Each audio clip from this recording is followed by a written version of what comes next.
오늘 함께 나누실 하나님 말씀은 시편 31편 14절에서 16절까지의 말씀입니다. 여호와여 그러하여도 나는 주께 의지하고 말하기를 주는 내 하나님이시라 하였나이다. 나의 앞날이 주의 손에 있사오니 내 원수들과 나를 핍박하는 자들의 손에서 나를 건져 주소서. 주의 얼굴을 주의 종에게 비추시고 주의 사랑하심으로 나를 구원하소서. 아멘. 주님의 크신 은혜와 사랑이 여러분의 가정 가운데 또 여러분이 하시는 모든 일들 가운데 충만하기를 주님의 이름으로 축복합니다. 성도 여러분, 혹시 연을 날려보신 경험이 있으십니까? 우리가 보통 연을 날릴 때는 날이 좋은 날을 선택합니다. 적당한 햇빛, 적당한 바람을 이용해야 하지만 연을 높이 잘 날릴 수 있기 때문입니다. 한 소년이 연을 날렸습니다. 그런데 이 소년은 구름이 잔뜩 낀 날 비바람 부는 언덕에서 연을 날리고 있었습니다. 지나가던 어른이 소년에게 무엇을 하느냐고 물었습니다. 지나가던 어른의 눈에는 이 소년이 연을 날리는 것이 이해되지 않았기 때문입니다. 어른이 무슨 말씀을 하고 있는지 눈치를 챈 소년이요 자신 있게 이렇게 대답합니다. 어르신, 구름에 가려 연은 보이지 않지만 팽팽한 연줄을 통해 연이 날 수 있음을 알 수 있습니다. 라고 말합니다. 소년의 이야기가 참 명쾌합니다. 우리는 높이 떠있는 연을 보고 연을 날린다 이야기합니다. 하지만 소년은 구름에 가려 연은 보이지 않지만 자신이 들고 있는 이 팽팽한 연줄을 통해서 연이 잘 날고 있음을 확인하는 것이었습니다. 특별히 고난의 날을 보내고 있는 저희들에게도 이러한 지혜가 필요합니다. 믿음의 길을 걷다 보면 지치기도 하지요. 특히 요즘 같은 고난의 날을 보낼 때는 더욱 그러합니다. 그래서 누군가에게는 위기의 순간도 찾아오고요. 그 위기의 순간 때문에 넘어지기도 하고 좌절도 합니다. 문제는 지쳤을 때가 더 중요하다는 사실입니다. 지치면 눈에 보이는 것들을 따라가고요. 눈에 보이는 것들만을 찾다 보면 자칫 잘못된 곳에 빠질 수 있기 때문입니다. 지금 내가 손에 들고 있는 것을 통해서 연을 확인하는 지혜가 필요한 때가 아닐까 싶습니다. 오늘 본문 말씀을 통해서 이러한 지혜를 깨닫길 원합니다. 시편 31편 말씀은 다윗의 시입니다. 다윗의 인생은 고난의 인생이었다고 해도 과언이 아닐 정도로 고난이 무수했습니다. 그러나 다윗은 그 수많은 고난 가운데서도 하나님을 놓치지 않았다고 성경은 우리에게 이야기합니다. 오히려 고난의 날을 보내면서 그의 믿음이 더욱 단단해졌다라고 우리에게 말해주고 있습니다. 오늘 본문을 통해서 고난의 날을 대하는 다윗의 모습을 기억하시기를 바랍니다. 또 이 다윗의 모습을 살펴보면서 우리 역시 고난의 날을 어떻게 보내야 하는지 함께 알아보기를 원합니다. 고난의 날을 보내는 다윗의 자세 첫 번째입니다. 다윗은 고난의 날을 보낼 때 새롭게 고백하였다는 것입니다. 13절 말씀을 살펴보면 다윗이 처한 상황을 알 수가 있어요. 다윗이 어떤 상황이었을까요? 당시 다윗은요, 자신을 거부하는 무리들의 비방이 있었습니다. 다윗의 사방은 두려움으로 가득 차 있었고 자신의 생명을 시시각각 위협하는 무리들로부터 늘 마음이 조마조마했습니다. 이 상황을 한마디로 표현한다면 희망이 없었다라는 겁니다. 어두운 현실에 처해 있었다는 것을 우리가 알 수가 있습니다. 아마 다윗의 마음에도 분명히 염려가 있었겠지요. 두려움도 있었을 겁니다. 그러나 다윗은 지금 어떻게 하고 있습니까?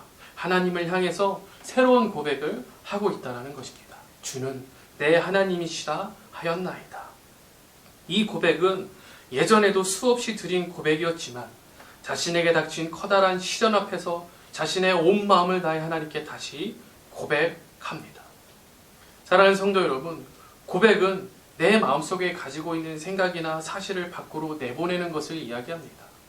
고백한다라고 하는 것은 내 마음, 내 생각을 다시 나의 귀로 확인하는 작업이기도 합니다. 그래서 중요한 것이죠.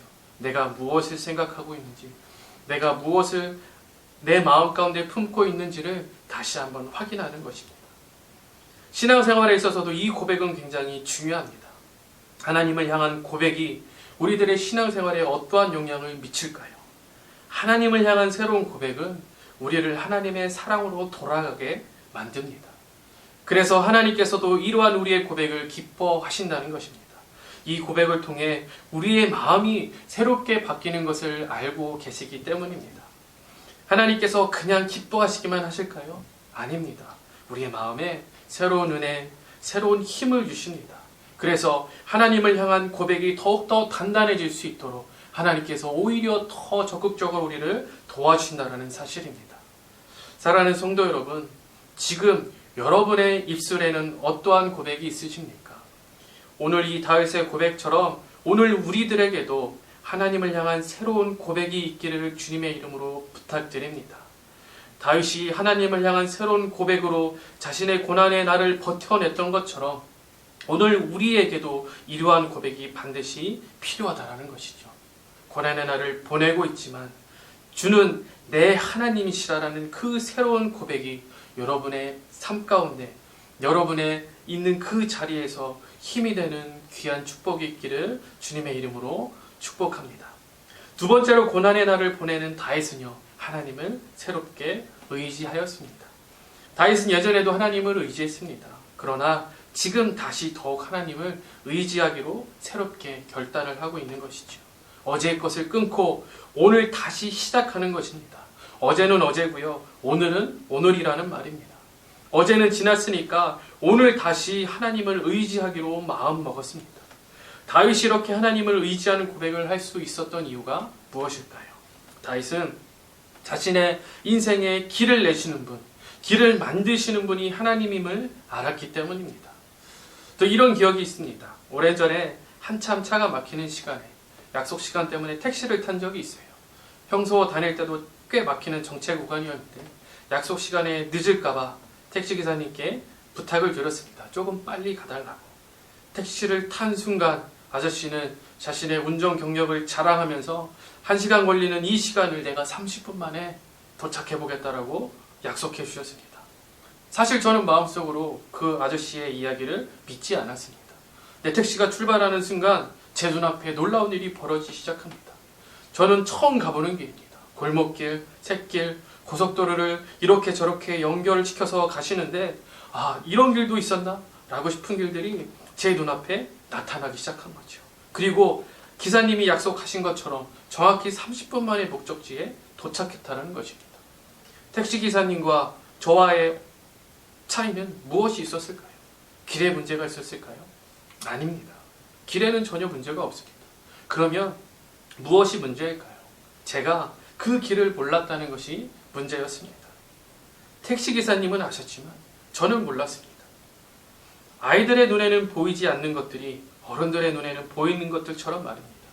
누군가는 30분 만에 가는 길을 누군가는 1시간을 걸려서 가야 하는 이유는 길을 모르기 때문입니다. 어쩌면 우리 모두에게 해당되는 이야기가 아닐까요? 길을 안다고 자부하며 살아갑니다.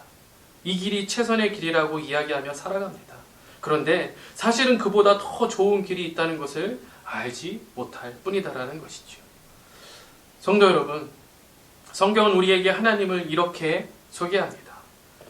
우리의 인생의 길을 내시는 분, 우리의 인생의 길을 만드시는 분이라고 말합니다. 하나님은 우리의 인생의 길을 내시는 분입니다. 길을 만들어주시는 분을 의지하는 것이 당연한 일이 아니겠습니까?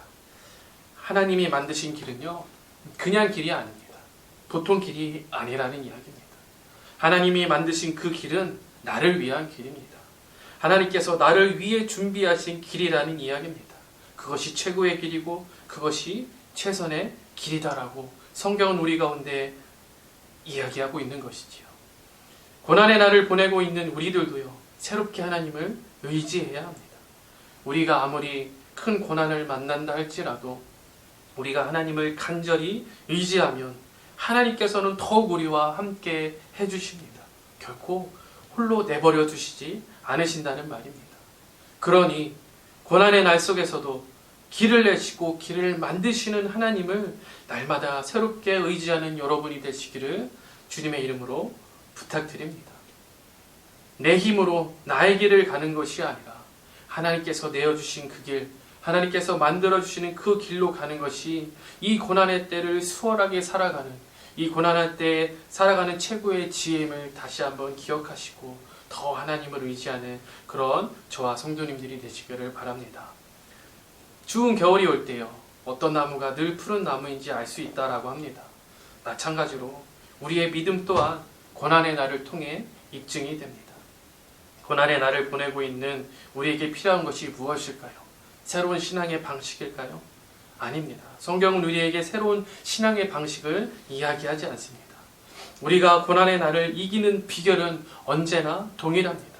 하나님이 주시는 은혜와 믿음으로 이기는 것입니다. 우리의 손에는 하나님의 말씀이 있습니다. 또 우리에게는 하나님께 언제든지 고백할 수 있는 기도가 있습니다. 이 말씀과 기도로 우리에게 닥친 고난의 날을 보내야 하는 것입니다. 성도 여러분, 하나님께 여러분의 새로운 마음을 고백하시길 바랍니다. 하나님 다 아시지요? 그냥 여기서 그치는 것이 아니라 하나님, 오늘 나의 마음은 이렇습니다. 오늘 하나님을 향한 나의 마음이 이렇습니다. 라는 새로운 고백을 하시길 바랍니다. 또 날마다 새롭게 하나님을 의지하시기를 바랍니다. 어제보다 오늘 더 하나님께 나아갑니다. 어제보다 오늘 더 하나님을 의지합니다. 라는 마음, 또 그 행동이 여러분의 삶 가운데 나타나기를 부탁드립니다. 그래서 고난의 날에도 여전히 우리와 함께 하시고 우리의 길을 인도하시는 그 하나님의 손길이 여러분의 삶 가운데 임하는 은혜가 있기를 주님의 이름으로 축복합니다.